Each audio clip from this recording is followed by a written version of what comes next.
네가 호텔 취소했지? 당장 다시 예약해! 전화기 너머로 고래고래 소리를 지르는 시어머니의 목소리가 들렸습니다. 3일 전 나를 도둑으로 몰아 길거리로 내쫓아놓고 자기는 제주도 여행을 간 것이었지요. 누구세요? 전화 잘못 거셨네요. 며느리의 목소리가 차갑게 돌아왔습니다. 그런데 시어머니는 상상도 못했을 겁니다.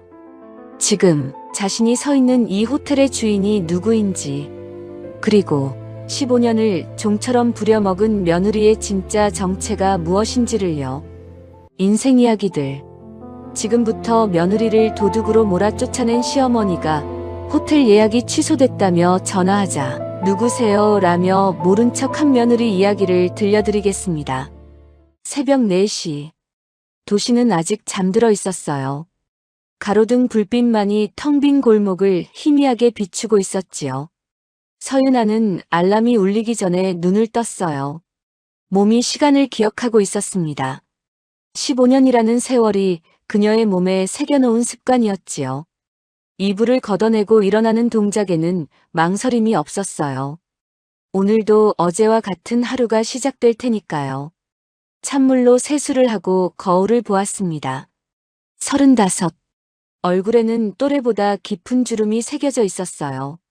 20살 때 거울 속 자신과는 완전히 다른 사람이었지요. 유나는 거울에서 시선을 거두고 낡은 운동화 끈을 동여맸어요. 편의점까지는 걸어서 15분. 아직 어둠이 채 가시지 않은 거리를 유나는 묵묵히 걸었습니다. 차가운 새벽 공기가 폐 속으로 밀려들었어요. 잠시 숨이 멎는 것 같았지만 이내 익숙해졌지요. 이 정도 추위쯤이야 별것 아니었습니다. 편의점 자동문이 열리자 따뜻한 공기가 얼굴을 감쌌어요. 유나는 앞치마를 두르고 곧장 유통기한 체크를 시작했습니다. 삼각김밥, 샌드위치, 도시락.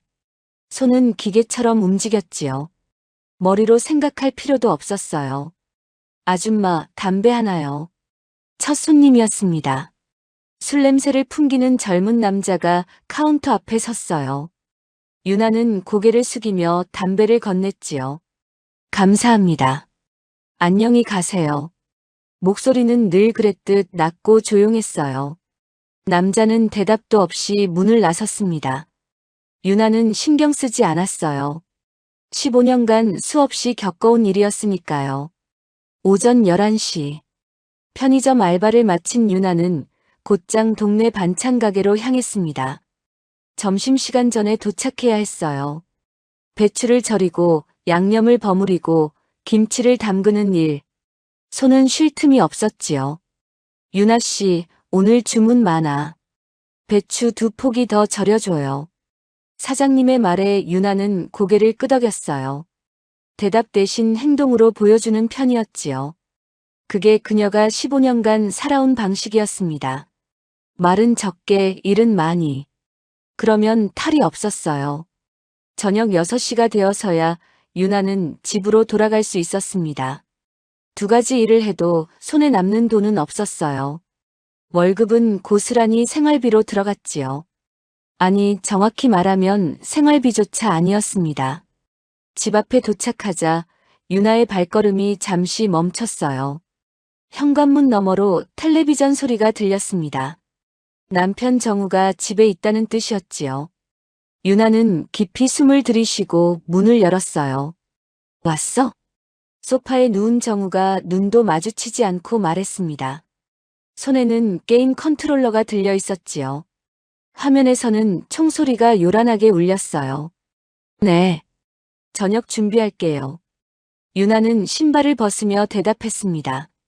정우는 고개도 돌리지 않았지요. 결혼한 지 15년이었어요. 처음에는 이런 모습이 서운했습니다. 하지만 지금은 아무렇지도 않았지요.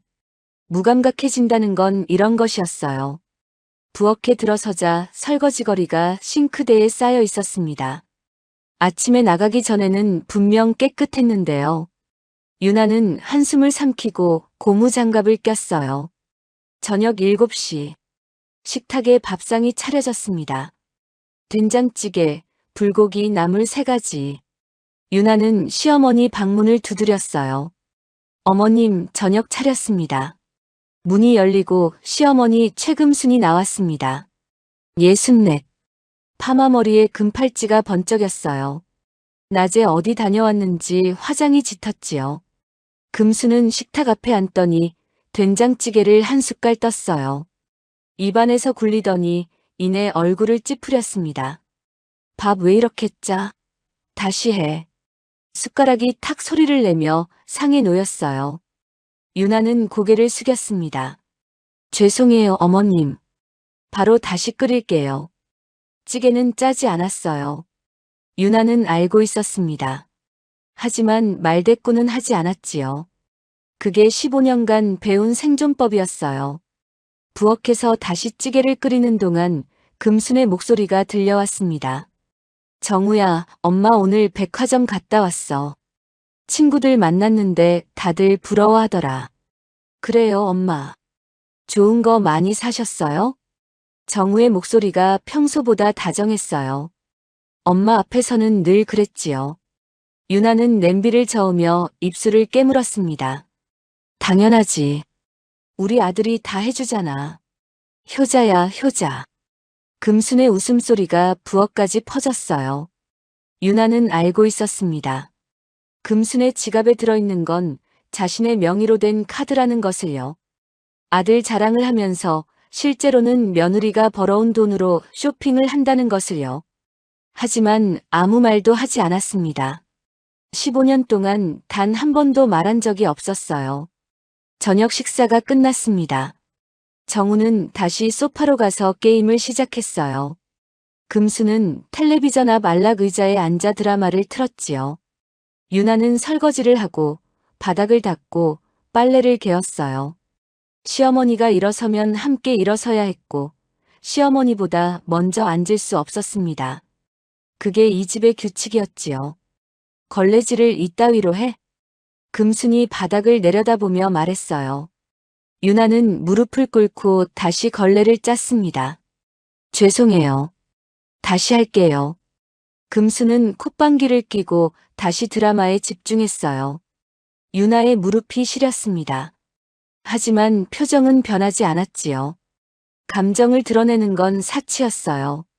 밤 11시.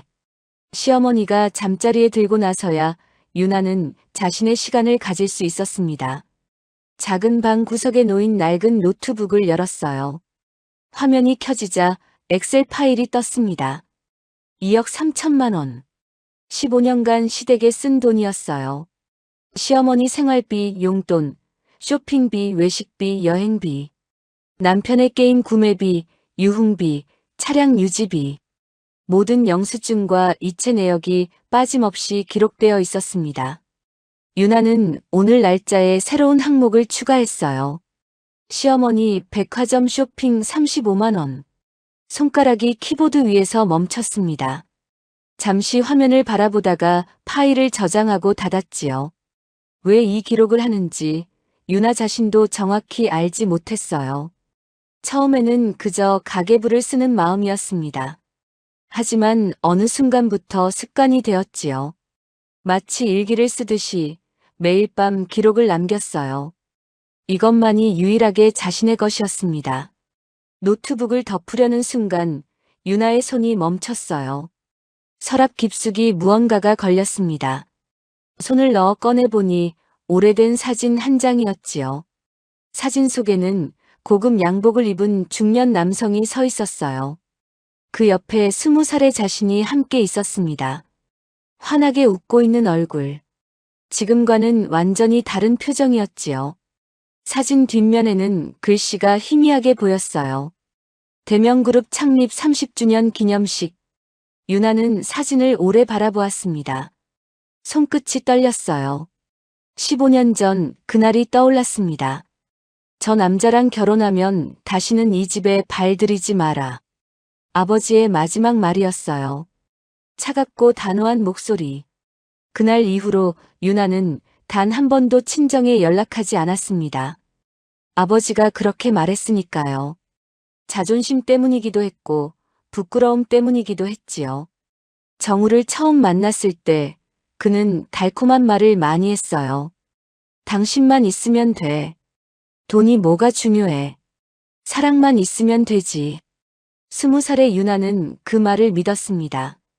아버지의 반대가 오히려 그에 대한 사랑을 키웠지요. 젊음의 오만이었어요. 유나는 사진을 다시 서랍 깊숙이 넣었습니다. 덮어두었던 기억까지 함께요. 다음 날 오후, 집에 손님이 찾아왔어요. 시어머니의 오랜 친구 박미영이었습니다. 미영은 금순과 30년 넘게 알고 지낸 사이였지요. 금순아, 잘 지냈어? 미영이 거실에 앉자마자 금순이 소리쳤어요. 손님 오셨는데 뭐해? 당장 과일 깎아와. 유나는 부엌으로 들어갔습니다. 사과를 깎고 접시에 담고 이쑤시개를 꽂았어요. 손은 빠르게 움직였지요. 과일 접시를 내밀자 미영이 감탄했어요. 어머, 금순아. 너 진짜 복받았다. 우리 며느리는 저렇게 순종적이지 않아. 금순의 어깨가 으쓱해졌습니다. 그러게. 우리 며느리는 말을 잘 들어. 내가 잘 가르쳤지. 두 사람의 웃음소리가 거실에 퍼졌어요. 유나는 고개를 숙인 채 부엌으로 돌아갔습니다. 얼굴에는 아무런 표정이 없었지요. 밤이 깊었습니다. 온 집안이 잠들고 유나만 깨어 있었어요. 창밖으로 달빛이 희미하게 스며들었습니다. 유나는 다시 서랍을 열었어요. 사진을 꺼내 아버지의 얼굴을 바라보았습니다. 15년이라는 시간이 그 얼굴 위로 흘렀지요.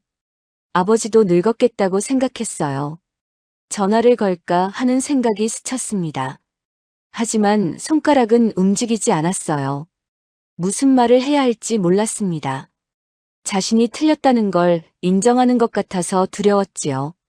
유나는 사진을 가슴에 안고 눈을 감았어요. 내일도 새벽 4시에 일어나야 했습니다. 편의점 알바가 기다리고 있었지요. 그리고 반찬 가게 일이, 그리고 집안일이, 그리고 시어머니의 잔소리가. 끝이 보이지 않는 터널 같았어요. 하지만 유나는 걸어왔습니다. 15년을요. 조금만 더 버티면 될 것 같았어요. 무엇을 위해 버티는지는 모르겠지만요. 창밖으로 동이 트기 시작했습니다. 새로운 하루가 밝아오고 있었어요. 하지만 유나에게 새로운 것은 아무것도 없었습니다.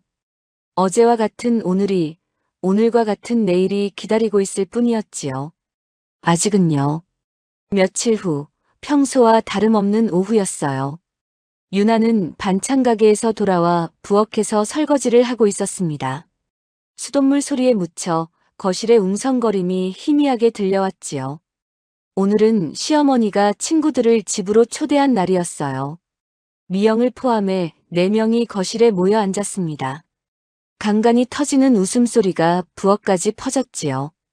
유나는 신경 쓰지 않으려 했어요. 손님이 오면 조용히 일만 하면 되었습니다. 15년간 그래왔으니까요. 내가 요즘 산 가방 보여줄까? 금순의 목소리가 높아졌어요. 유나의 손이 잠시 멈췄습니다. 500만 원짜리야. 이태리 장인이 직접 만든 거래. 친구들의 감탄 소리가 이어졌지요. 유나는 입술을 깨물었어요. 그 돈이 어디서 나왔는지 누구보다 잘 알고 있었습니다. 하지만 아무 말도 하지 않았어요. 늘 그래왔듯이요. 금순이 방으로 들어갔습니다. 가방을 가지러 간 것이었지요. 유나는 설거지를 마치고 행주로 손을 닦았어요. 그때 이상한 소리가 들렸습니다. 쿵, 탕, 서랍 여닫는 소리, 옷장 문 열리는 소리, 무언가를 뒤지는 소리가 점점 거칠어졌어요. 어머, 금순이 왜 저래? 미영의 목소리였습니다. 거실의 분위기가 묘해졌지요. 금순이 방에서 나왔어요. 얼굴이 굳어 있었습니다. 평소의 여유로운 표정은 온데간데 없었지요. 눈이 날카롭게 빛났어요. 없어. 금순의 목소리가 떨렸습니다. 뭐가 없어? 가방이. 내 가방이 없다고. 금순이 부엌으로 성큼성큼 걸어왔어요. 유나는 영문을 몰랐습니다. 시어머니의 눈빛이 심상치 않았지요. 너. 금순이 유나의 팔을 잡아 끌었어요. 소나기에 힘이 들어갔습니다. 유나는 비틀거리며 거실로 끌려 나왔지요. 어머님, 왜 그러세요? 유나의 목소리가 당황으로 흔들렸어요. 4명의 시선이 일제히 자신에게 쏠렸습니다. 미영의 눈이 호기심으로 반짝였지요. 내가 내 가방 훔쳤지. 금순의 고함이 거실을 가득 채웠어요. 유나의 얼굴이 하얗게 질렸습니다. 무슨 말인지 이해할 수 없었지요. 이 도둑년, 빈손으로 시집온 내가 아니면 누가 가져갔겠어? 금순의 손가락이 유나의 얼굴 앞에서 흔들렸어요. 침이 튀었습니다. 유나는 한 발짝 물러섰지요. 어머님, 저는 그런 적 없어요. 제가 왜? 닥쳐. 유나의 말이 중간에 끊겼어요. 금순의 목소리가 더 높아졌습니다. 15년 동안 밥 먹여줬더니 은혜를 원수로 갚아? 이것이 내 본색이었어? 거실에 무거운 침묵이 흘렀어요. 친구들은 서로 눈치를 보았습니다. 누구도 입을 열지 않았지요. 미영이 부채를 흔들며 말했어요. 목소리는 걱정하는 척했지만 눈빛은 달랐습니다. 어머, 금순아. 설마 며느리가 그랬겠어? 말끝을 흐리며 고개를 갸웃했지요. 근데 집에 둘밖에 없었으면. 말을 마치지 않았어요. 하지만 그 의미는 분명했습니다. 의심의 씨앗을 뿌리는 것이었지요. 다른 친구들이 고개를 끄덕였어요. 수근거리는 소리가 들렸습니다. 그러게 요즘 세상에 믿을 사람이 없어. 가방이 얼마짜리라고 했지? 500만 원? 어휴, 어쩜 좋아. 유나는 그 자리에 얼어붙었어요. 변명을 해야 했습니다. 하지만 목소리가 나오지 않았지요. 입술만 달싹거렸어요. 어머님, 정말로 저는. 유나가 간신히 입을 열었어요. 닥치라고 했지. 금순이 유나의 뺨을 때렸습니다. 찰싹. 소리가 거실에 울렸어요. 유나의 고개가 옆으로 돌아갔습니다. 뺨이 화끈거렸지요. 15년 동안 맞아본 적이 없었어요. 잔소리와 구박은 있었지만 손찌검은 처음이었습니다. 눈앞이 하얘졌어요. 뺨의 통증보다 수치심이 더 컸습니다. 4명의 시선이 자신을 향하고 있었지요. 마치 죄인을 바라보는 것 같았어요. 금순이 유나의 팔을 다시 잡아 끌었습니다. 당장 나가. 현관 쪽으로 끌려갔어요. 유나는 저항하지 못했습니다. 몸에서 힘이 빠져나갔지요. 그때 방문이 열렸어요. 정우가 나왔습니다. 게임 헤드셋을 한쪽 귀에 걸친 채였지요. 소란에 잠시 나온 것 같았어요. 유나의 눈과 정우의 눈이 마주쳤습니다. 유나는 애원하듯 남편을 바라보았어요. 말없이 눈으로 호소했습니다. 도와달라고, 자신은 아무것도 하지 않았다고. 15년을 함께한 부부였지요. 이 순간만큼은 자신의 편을 들어줄 것이라고 믿었어요. 정우가 고개를 돌렸습니다. 엄마가 그랬으면 이유가 있겠지. 그 말을 끝으로 다시 방으로 들어갔어요. 문이 닫혔습니다. 유나의 가슴에 무언가가 무너져 내렸어요. 15년이라는 시간이 한순간에 허물어지는 것 같았습니다. 남편의 등이 사라지는 것을 유나는 멍하니 바라보았지요. 금순이 옷가지 몇 벌을 비닐봉지에 쓸어 담았어요. 아무렇게나 구겨 넣었습니다. 유나의 물건이었지요. 이것도 아까워. 내가 뭘 가져왔다고. 비닐봉지가 현관에 내던져졌어요. 금순이 현관문을 활짝 열었습니다. 다시는 이 집 문턱 밟지 마. 도둑년아. 유나는 비닐봉지를 집어들었어요. 손이 떨렸습니다. 고개를 들지 못했지요. 등 뒤로 친구들의 수군거리는 소리가 들렸어요. 저런 얼굴로 15년을 살았대. 사람 얼굴만 보고 어떻게 알아. 배은망덕한 것. 금순이 불쌍해서 어쩌나. 아무도 몰랐어요. 진짜 범인이 누구인지. 일주일 전 정우는 그 가방을 몰래 가지고 나갔습니다. 내연녀 유라의 생일이었지요. 비싼 선물을 원했지만 돈이 없었어요. 엄마의 가방이 눈에 들어왔습니다. 어차피 엄마는 가방이 많았어요. 하나쯤 없어져도 모를 거라고 생각했지요. 유라가 좋아하면 그만이었습니다. 정우는 죄책감 같은 건 느끼지 않았어요. 그게 그의 방식이었지요. 하지만 금수는 아들을 의심조차 하지 않았습니다. 아들은 효자였으니까요. 자신이 그렇게 믿었으니까요. 의심의 화살은 오직 며느리에게만 향했어요. 늘 그래왔듯이. 유나는 현관을 나섰습니다. 뒤에서 문이 쾅 닫혔어요. 복도에 혼자 서 있었습니다. 손에는 비닐봉지 하나뿐이었지요. 15년을 살았던 집이었어요. 단 몇 분 만에 쫓겨났습니다. 복도의 형광등이 차갑게 빛났어요. 엘리베이터 버튼을 누르는 손이 떨렸습니다. 어디로 가야 할지 몰랐지요. 엘리베이터 문이 열렸어요. 유나는 안으로 들어섰습니다. 거울에 비친 자신의 얼굴이 보였지요. 뺨이 붉게 부어 있었어요. 눈가에는 눈물 자국이 번져 있었습니다. 1층 버튼을 눌렀어요. 엘리베이터가 천천히 내려갔습니다. 문이 열리고 로비로 나왔지요. 아파트 경비 아저씨가 고개를 갸웃했어요. 이 시간에 비닐봉지 하나 들고 나가는 모습이 이상해 보였을 겁니다. 유나는 고개를 숙인 채 아파트를 빠져나왔어요. 저녁 노을이 하늘을 붉게 물들이고 있었습니다. 평소라면 아름답다고 느꼈을 풍경이었지요. 하지만 지금은 아무것도 보이지 않았어요. 발걸음은 무작정 앞으로 향했습니다. 어디로 가야 할지 몰랐지요. 갈 곳이 없었어요. 15년간 친정과 연락을 끊었습니다. 친구도 없었지요. 일만 하느라 사람을 사귈 시간이 없었어요. 도둑. 그 단어가 머릿속에서 맴돌았습니다. 15년을 참았어요. 모든 것을 쏟아부었지요. 새벽에 일어나 일하고 밤늦게까지 시어머니를 모셨습니다. 그렇게 살아온 대가가 이것이었어요. 유나는 걸음을 멈추지 않았습니다. 해가 지고 있었지요.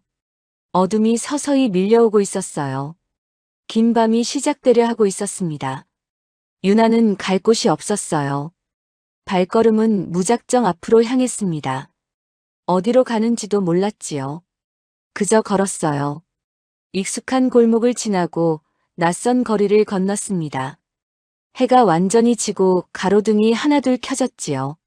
주머니를 뒤졌어요. 현금 3만 원. 그게 전부였습니다. 카드는 모두 시어머니가 가지고 있었지요.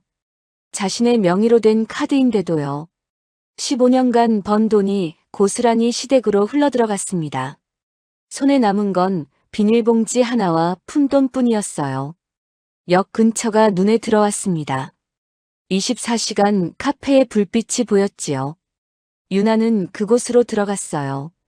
커피 한 잔을 시키고 구석자리에 앉았습니다. 창밖으로 사람들이 지나갔어요. 퇴근하는 직장인, 손잡고 걷는 연인, 장바구니를 든 아주머니. 모두 갈 곳이 있는 사람들이었지요. 유나만 갈 곳이 없었습니다. 커피가 식어갔어요. 유나는 한 모금도 마시지 않았습니다. 손으로 종이컵을 감싸고 있을 뿐이었지요. 온기가 손바닥으로 전해졌어요. 그것만이 유일하게 따뜻한 것이었습니다. 핸드폰이 울렸어요. 문자 알림이었지요. 모르는 번호였습니다. 캡처된 사진이 첨부되어 있었어요. 동네 단톡방 화면이었지요. 미영이 올린 글이 보였습니다. 그 집 며느리 도둑이래. 시어머니 명품 가방 훔쳐서 쫓겨났대. 조회수가 찍혀 있었어요. 200명. 동네 사람 200명이 그 글을 읽었습니다. 유나의 손에서 힘이 빠졌어요. 핸드폰이 테이블 위에 떨어졌습니다. 화면이 꺼지지 않고 그 글자들을 비추고 있었지요. 도둑. 그 단어가 눈앞에서 맴돌았어요. 가슴이 조여왔습니다. 숨이 막히는 것 같았지요. 밤이 깊어갔어요. 카페에 손님들이 하나둘 빠져나갔습니다. 자정이 넘자 유나 혼자만 남았지요. 잠이 오지 않았어요. 눈을 감으면 낮의 장면이 떠올랐습니다. 금순의 일그러진 얼굴, 뺨을 때리던 손, 친구들의 수군거림, 그리고 고개를 돌리던 정우의 뒷모습. 엄마가 그랬으면 이유가 있겠지. 그 말이 귓가에 맴돌았어요. 15년을 함께 살았습니다. 매일 밥을 차리고 빨래를 하고 청소를 했지요. 새벽에 일어나 돈을 벌었어요. 그 돈으로 시어머니의 쇼핑비를 대고 남편의 게임비를 냈습니다. 그런데 단 한마디 변명도 들어주지 않았어요. 눈도 마주치지 않았지요. 마치 남처럼, 아니 남보다 못하게 등을 돌렸습니다. 유나는 테이블에 이마를 대었어요. 눈물이 흘러내렸습니다. 소리 없이 울었지요. 어깨가 떨렸어요. 다음 날 아침이 밝았습니다. 유나는 카페 화장실에서 얼굴을 씻었어요. 거울 속 자신이 낯설었지요. 눈이 퉁퉁 부어 있었습니다. 뺨에는 아직 붉은 자국이 남아 있었어요. 반찬 가게에 출근해야 했습니다. 일이라도 해야 했지요. 당장 오늘 밤 잘 곳을 구하려면 돈이 필요했어요. 일단 일을 하자고 마음먹었습니다. 그것만이 할 수 있는 일이었지요. 오후 2시 반찬 가게 앞에 도착했어요. 그런데 문 앞에 낯익은 얼굴이 서 있었습니다. 미영이었어요. 사장님과 무언가를 이야기하고 있었지요. 고개를 숙이고 귓속말을 하더니 슬쩍 유나 쪽을 쳐다보았습니다. 눈이 마주쳤어요. 미영이 입꼬리를 올리며 가게를 나갔습니다. 스쳐 지나가면서 한마디를 던졌지요. 어머, 유나 씨. 아직도 여기 다녀요? 비웃음이 섞인 목소리였어요. 유나는 대답하지 못했습니다. 가게 안으로 들어가기도 전에 사장님에게서 전화가 왔어요. 유나 씨. 사장님의 목소리가 평소와 달랐습니다. 어색하고 불편한 기색이 역력했지요. 미안한데 당분간 나오지 마.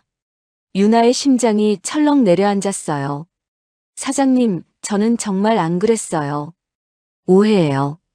목소리가 떨렸습니다. 간절했지요. 나도 알아. 근데 사장님이 한숨을 쉬었어요. 손님들이 불편해해서 소문이 퍼졌더라고. 미안해, 유나 씨. 전화가 끊겼습니다. 유나는 가게 앞에 서서 핸드폰을 바라보았어요. 화면이 검게 꺼져 있었지요. 마지막 일자리마저 잃었습니다. 다리에서 힘이 빠졌어요. 가게 앞 화분 옆에 주저앉았습니다. 해가 기울었어요.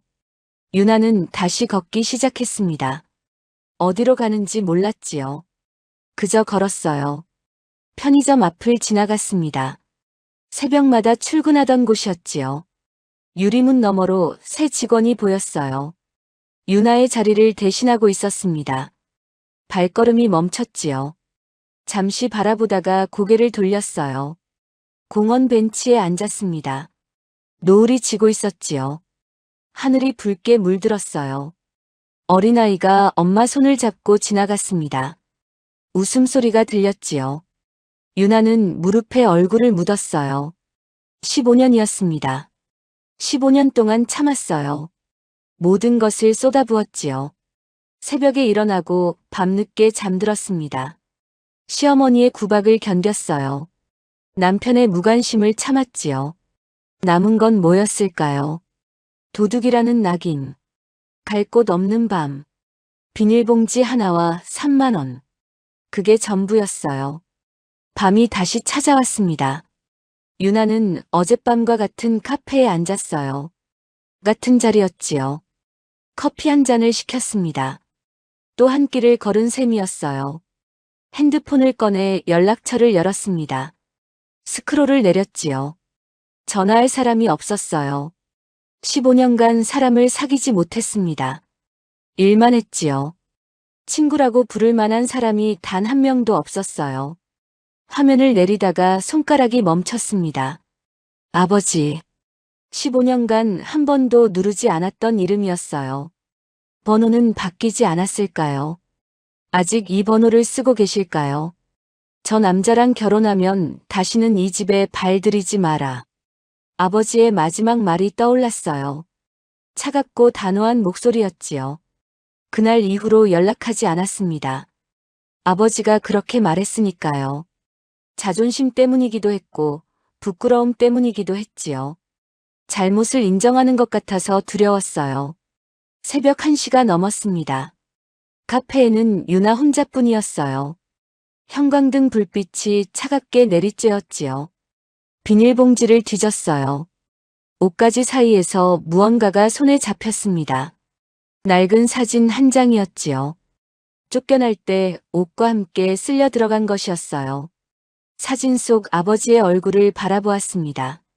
15년 전 모습 그대로였지요. 고급 양복을 입고 당당하게 서 있었어요. 그 옆에 20살의 자신이 함께 있었습니다. 환하게 웃고 있는 얼굴. 지금과는 완전히 다른 표정이었지요. 손끝이 사진 위를 쓸었어요. 아버지의 얼굴 위로요. 지금은 어떻게 변했을까요? 여전히 건강하실까요? 나를 기억이나 하고 계실까요? 새벽 2시가 되었어요. 유나는 더 이상 버틸 수 없다고 느꼈습니다. 혼자서는 이 밤을 넘길 수 없었지요. 내일도 모레도 갈 곳이 없었어요. 돈도 없고 일자리도 없고 기댈 사람도 없었습니다. 벼랑 끝에 서 있는 기분이었어요. 핸드폰을 들었습니다.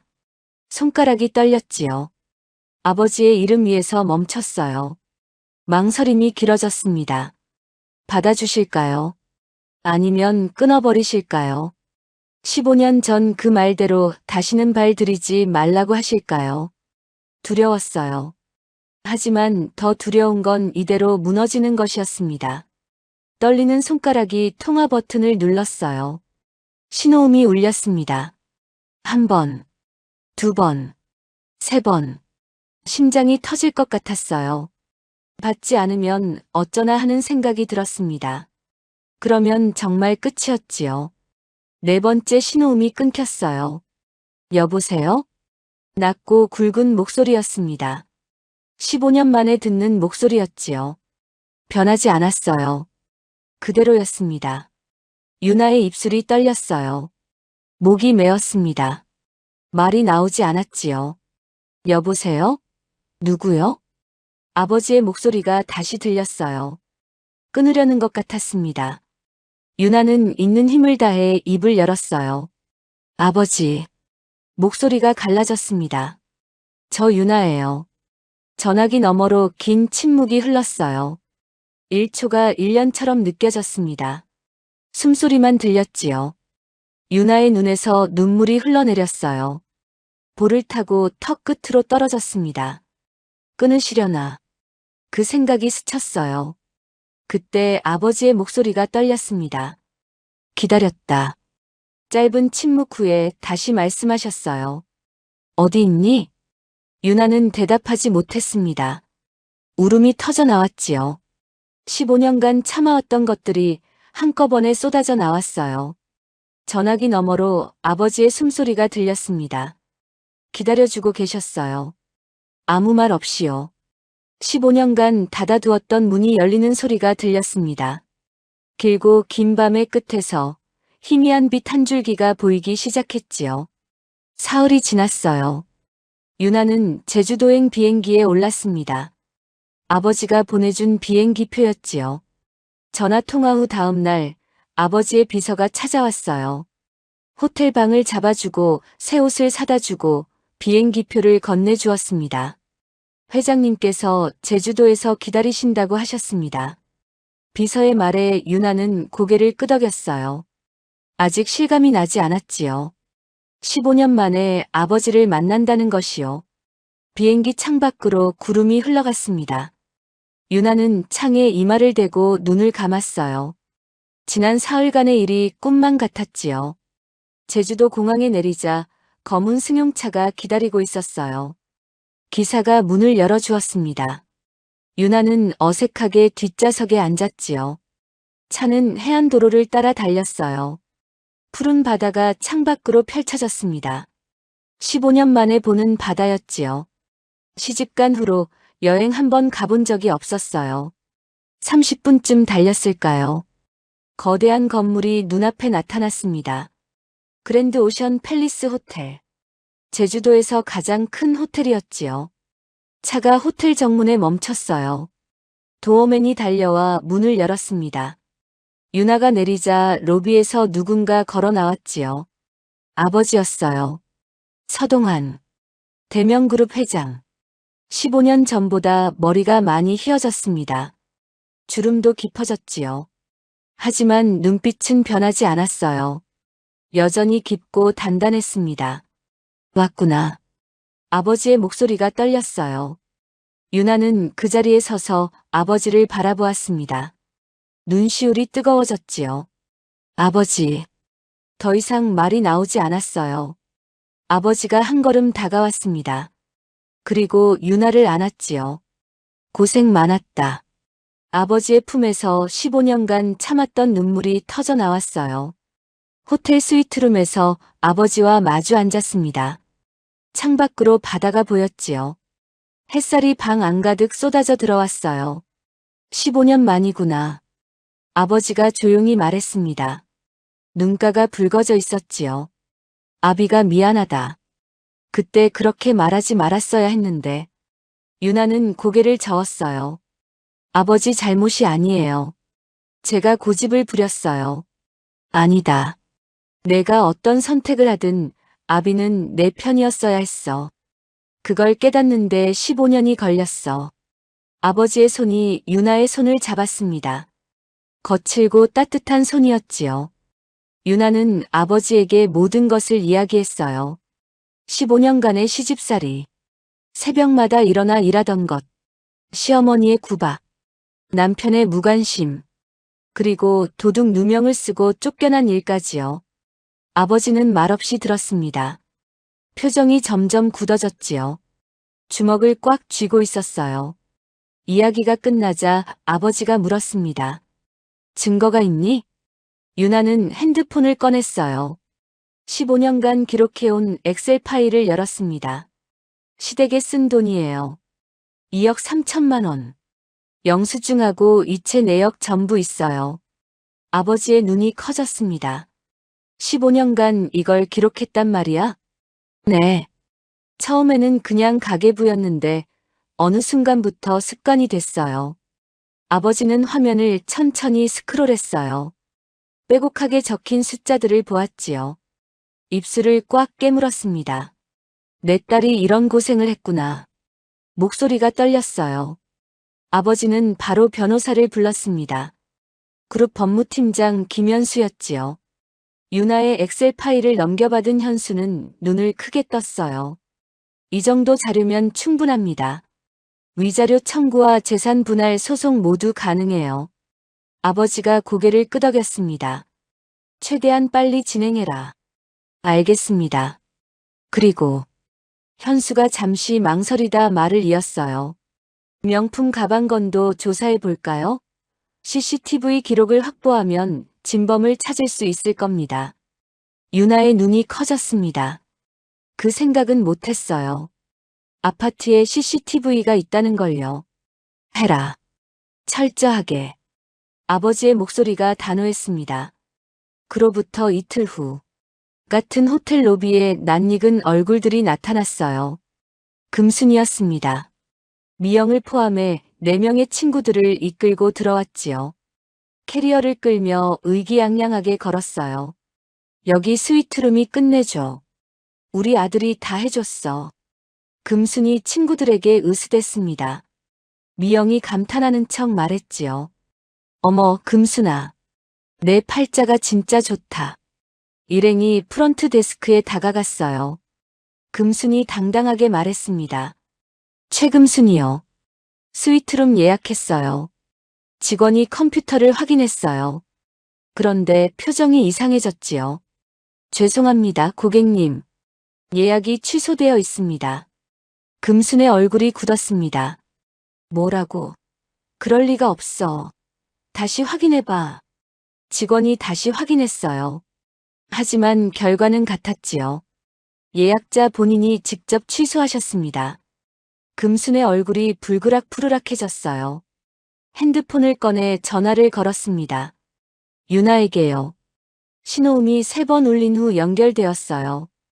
야, 네가 호텔 예약 취소했지? 금순이 소리쳤습니다. 뭐 하는 짓이야? 당장 다시 예약해. 전화기 너머로 유나의 목소리가 들렸어요.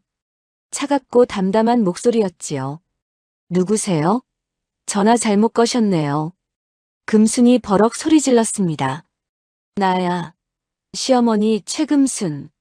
잠시 침묵이 흘렀어요. 그리고 유나의 대답이 돌아왔지요. 아, 죄송한데요. 저 도둑년이라서요. 도둑이 어떻게 호텔을 예약해요? 끊을게요. 뚜뚜뚜. 전화가 끊겼습니다. 금순이 다시 전화를 걸었어요. 하지만 돌아오는 건 기계음뿐이었지요. 수신이 거부된 번호입니다. 금순의 손이 떨렸습니다. 얼굴이 창백해졌지요. 로비에 있던 사람들이 쳐다보기 시작했어요. 미영이 한 발짝 물러서며 말했습니다. 금순아, 너 며느리한테 대체 뭔 짓 한 거야? 친구들의 시선이 싸늘하게 변했어요. 금순이 버럭 소리쳤지요. 내가 뭘 잘못했는데. 그년이 도둑질을 했잖아. 그때였어요. 누군가 다가왔습니다. 검은 정장을 입은 남자였어요. 호텔 총지배인 박준혁이었지요. 그가 정중하게 허리를 숙였습니다. 실례합니다. 혹시 최금순 고객님이십니까? 금순이 고개를 끄덕였어요. 그래요. 왜요? 준혁이 차분하게 말했습니다. 저희 호텔은 대명그룹 소유입니다. 금순의 눈이 커졌어요. 그리고 방금 통화하신 분은 저희 오너 회장님의 따님이십니다. 로비가 조용해졌습니다. 금순의 입이 벌어졌지요. 말이 나오지 않았어요. 뭐라고요? 준혁이 이어서 말했습니다. 서윤아님은 15년 전 집안을 나가셨지만 여전히 대명그룹 서동환 회장님의 외동딸이십니다. 회장님께서 직접 확인 전화를 드리라고 하셨습니다. 금순의 다리에서 힘이 빠졌어요. 로비 바닥에 털썩 주저앉았습니다. 그 도둑년이 재벌집 딸이라고. 머릿속이 하얘졌지요. 15년간 구박하고 하인처럼 부리고 도둑 누명까지 씌웠던 며느리. 그 며느리가 재벌가의 외동딸이었어요.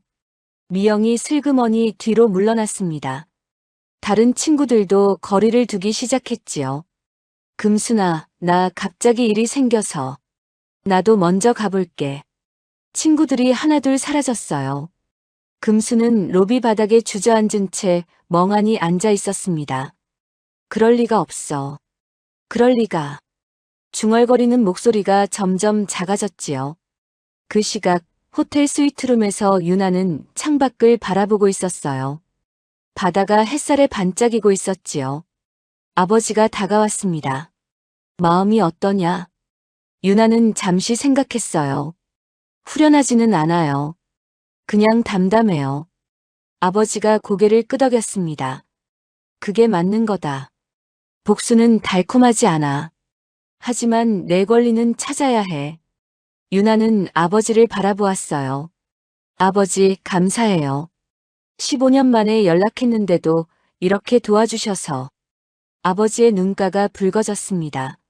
무슨 소리냐? 내가 내 딸인데. 아비가 15년을 기다렸다. 내가 전화하기를. 유나의 눈에서 눈물이 흘러내렸어요. 아버지가 조용히 등을 두드려 주었지요. 저녁 무렵 변호사 현수에게서 연락이 왔어요. CCTV 영상 확보했습니다. 유나와 아버지는 현수가 가져온 노트북 화면을 보았어요. 아파트 입구 CCTV 영상이었지요. 화면에는 정우가 찍혀 있었습니다. 금순의 명품 가방을 들고 아파트를 나서는 모습이었어요. 날짜는 가방이 사라지기 이틀 전이었지요. 추가 증거도 있습니다. 현수가 다른 화면을 열었어요. SNS 캡처 사진이었습니다. 오빠가 선물해준 가방. 내연녀 유라의 게시물이었지요. 바로 그 명품 가방을 든 사진이 올라와 있었어요. 유나는 화면을 바라보았습니다. 예상했던 것이었지만 직접 보니 마음이 복잡했지요. 이 정도면 무고죄 성립도 가능합니다. 현수의 말에 아버지가 고개를 끄덕였어요. 모든 증거를 준비해라. 빠짐없이. 유나는 창가에 서서 밤바다를 바라보았어요. 달빛이 수면 위로 쏟아지고 있었지요. 15년이었습니다. 15년간 참고 견디고 버텼어요. 혼자였지요. 아무도 편이 되어주지 않았습니다. 하지만 이제는 달랐어요. 아버지가 곁에 있었습니다. 도와주는 사람들이 있었지요. 더 이상 혼자가 아니었어요. 유나는 깊이 숨을 들이쉬었습니다. 바닷바람이 폐 속 깊이 들어왔지요. 상쾌했어요. 새로운 시작이 눈앞에 있었습니다. 두렵지 않았어요. 이제는 당당하게 걸어갈 수 있을 것 같았지요. 한 달이 지났어요. 서울 가정법원 앞에 유나가 서 있었습니다. 손에는 서류 봉투가 들려 있었지요. 이혼 확정 판결문이었어요. 재판은 생각보다 빨리 끝났습니다. 유나가 15년간 기록해온 엑셀 파일이 결정적이었지요. 2억 3천만 원의 상세 내역, 영수증과 이체 기록. 변호사는 그것을 증거로 제출했어요. 위자료 1억 5천만 원. 시댁에 쓴 비용 일부 반환. 재판장이 판결문을 읽을 때 유나는 담담하게 들었습니다. 후련하지는 않았어요. 15년이라는 시간은 돈으로 환산할 수 없었지요. 하지만 이제 끝이었습니다. 법원 계단을 내려왔어요. 봄바람이 볼을 스쳤습니다. 하늘을 올려다보았지요. 맑은 하늘이었어요. 구름 한 점 없었습니다. 유나는 깊이 숨을 들이쉬었어요. 15년 만에 처음으로 가슴이 가벼웠습니다. 같은 시각, 금순의 집은 텅 비어 있었어요. 금순은 혼자 거실에 앉아 있었습니다. 텔레비전도 켜지 않았지요. 창밖으로 들어오는 햇살만이 방 안을 비추고 있었어요. 정우에게 전화를 걸었습니다. 신호음이 울렸지만 받지 않았어요. 10번째 시도였지요. 며칠 전부터 연락이 끊겼습니다. CCTV 영상이 공개된 후 정우는 집에 오지 않았어요. 내 연녀 유라의 집에 머물고 있다는 소문이었지요. 금순이 길러낸 효자는 어디에도 없었습니다. 명품 가방을 훔친 건 아들이었어요. 15년간 구박하고 도둑 누명까지 씌웠던 며느리가 아니라요.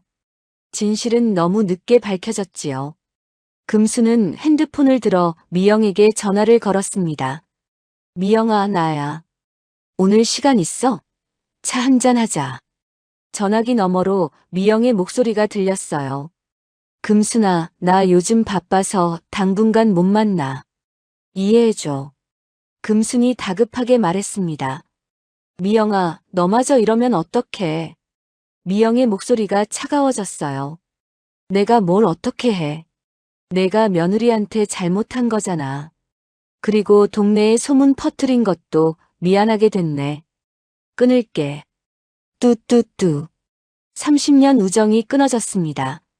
금순의 손에서 핸드폰이 떨어졌어요. 바닥에 부딪히는 소리가 텅 빈 집 안에 울렸지요.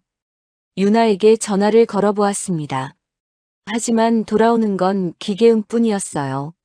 없는 번호입니다. 금수는 빈 거실에 혼자 앉아 있었습니다.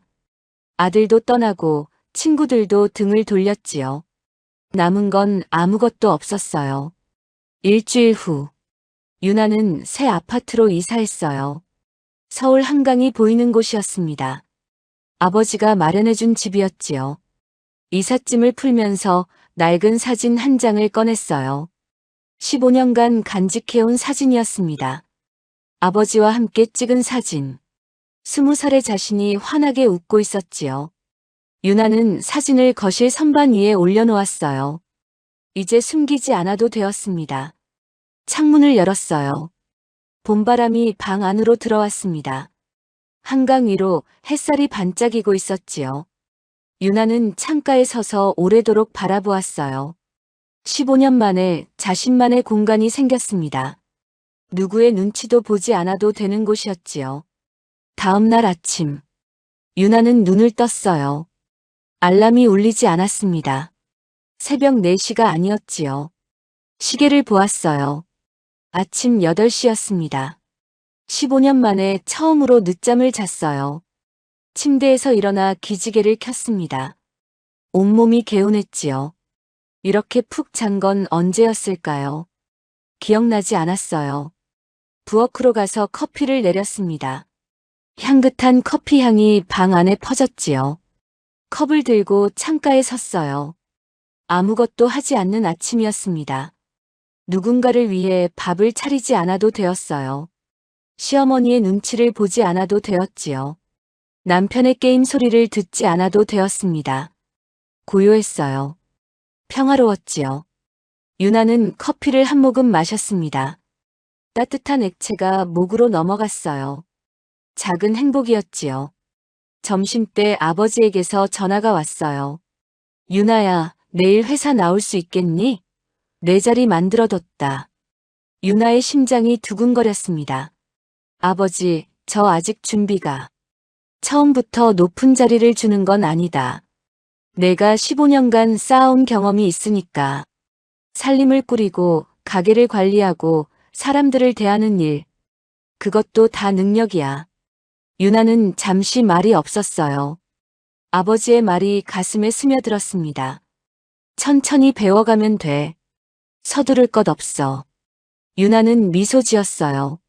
네, 아버지. 이제 제대로 시작해 볼게요. 그래. 내일 보자. 전화를 끊고 유나는 창밖을 바라보았어요.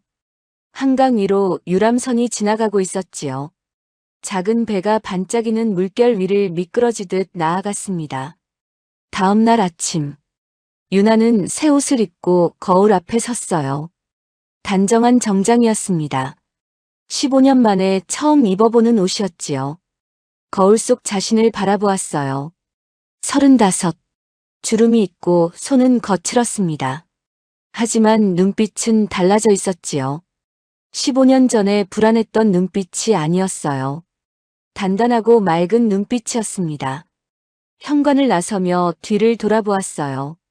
선반 위에 아버지와 찍은 사진이 보였습니다. 햇살이 사진 위로 쏟아지고 있었지요. 문을 닫고 엘리베이터를 탔어요. 1층 버튼을 눌렀습니다. 문이 열리고 로비로 나왔어요. 밖으로 나서자 봄 햇살이 얼굴을 감쌌습니다. 따뜻했지요. 대명그룹 본사를 향해 걸음을 옮겼어요. 발걸음이 가벼웠습니다. 새로운 하루가 시작되고 있었어요. 대명그룹 본사 앞에 도착했습니다. 거대한 유리 건물이 햇살을 받아 반짝이고 있었어요. 15년 전에는 이 건물이 낯설지 않았지요. 아버지를 따라 자주 드나들던 곳이었습니다. 하지만 지금은 달랐어요. 손님이 아니라 이곳에서 일하게 될 사람으로 서 있었지요. 자동문이 열리고 로비로 들어섰어요. 심장이 쿵쿵 뛰었습니다. 직원들이 바삐 오가고 있었지요. 모두 자신의 자리가 있는 사람들이었어요. 나도 여기 있어도 되는 걸까? 그런 생각이 스쳤습니다. 안녕하십니까? 지나가던 직원이 고개를 숙여 인사했어요. 유나도 어색하게 인사를 받았습니다. 엘리베이터를 타고 최상층으로 올라갔어요. 회장실 앞에 도착했습니다. 비서가 문을 열어주었지요. 아버지가 창가에 서 있었어요. 유나가 들어오자 돌아보며 미소 지었습니다. 왔구나. 네, 아버지. 아버지가 책상 앞으로 다가왔어요. 책상 위에 작은 상자가 놓여 있었습니다. 이거 내 거다. 상자를 열자 명함이 들어 있었어요. 대명그룹 전략기획실 이사 서유나라고 적혀 있었습니다. 유나의 손이 떨렸어요. 명함을 들어 글자를 읽었습니다. 자신의 이름이 낯설게 느껴졌지요. 아버지, 저 이런 자리에. 내가 해낼 수 있어. 아비가 믿는다. 아버지의 눈빛이 따뜻했어요. 유나는 고개를 끄덕였습니다. 전략기획실로 안내받았어요. 넓은 사무실이었습니다. 직원들이 일제히 자리에서 일어났지요. 안녕하십니까? 서윤아 이사님이십니다. 비서의 소개에 직원들이 고개를 숙였어요. 유나도 인사했습니다. 안녕하세요. 잘 부탁드립니다. 목소리가 조금 떨렸어요. 하지만 애써 미소 지었지요. 자리에 앉았습니다. 책상 위에 서류들이 놓여 있었어요. 처음 보는 것들이었지요. 숫자와 그래프가 가득했습니다. 모르는 것 투성이었어요. 15년간 편의점과 반찬 가게에서 일했지요. 이런 서류는 한 번도 본 적이 없었습니다. 불안이 밀려왔어요. 내가 해낼 수 있을까요? 옆자리 직원이 다가왔어요. 젊은 여직원이었습니다.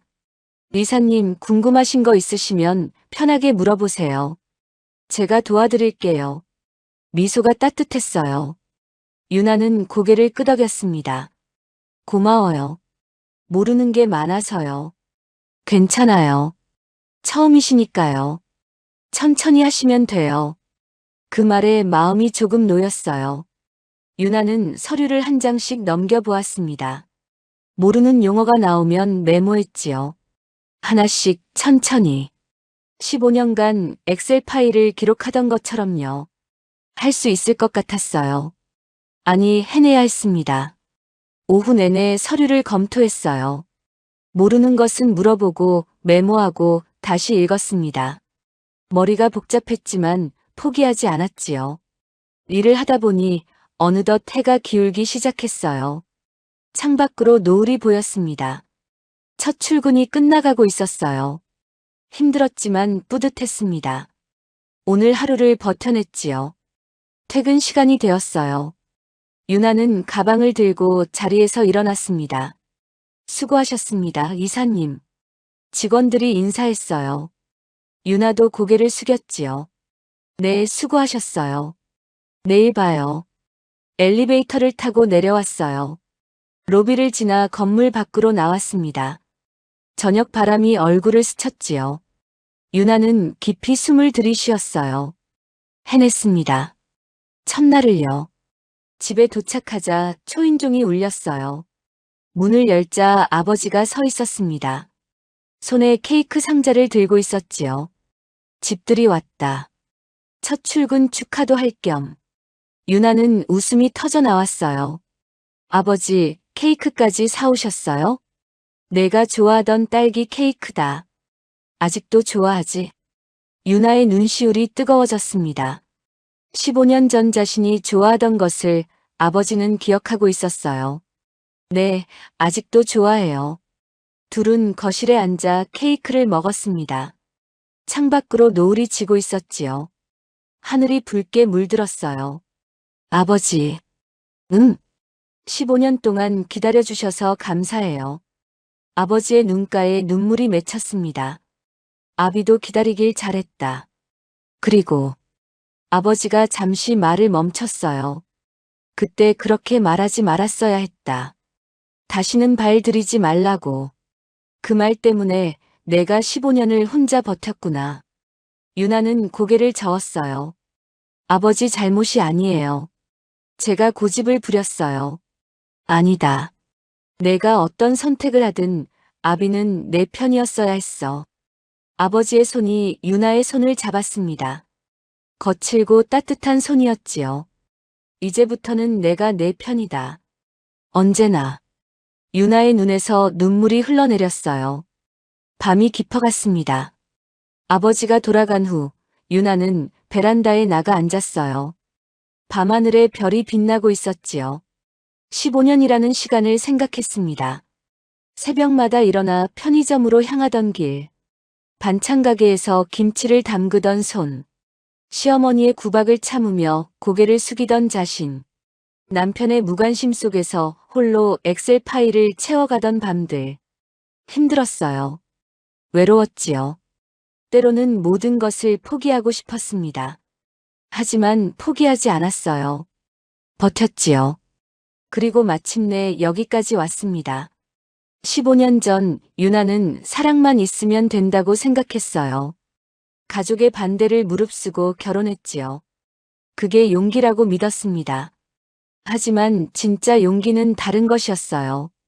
잘못을 인정하는 것, 도움을 요청하는 것, 다시 시작하는 것. 그게 진짜 용기였지요. 봄바람이 유나의 머리카락을 흔들었습니다. 유나의 새로운 인생이 시작되고 있었지요. 유나는 걸음을 멈추지 않고 앞으로 나아가기로 다짐했습니다. 15년의 그림자는 뒤에 남겨두고요. 빛을 향해서. 오늘 이야기가 여러분 마음에 어떻게 남았나요? 댓글로 여러분의 따뜻한 이야기를 나눠주세요. 구독과 좋아요도 눌러주시면 오늘 하루 여러분에게도 행운이 깃들 거예요. 끝까지 들어주셔서 감사합니다.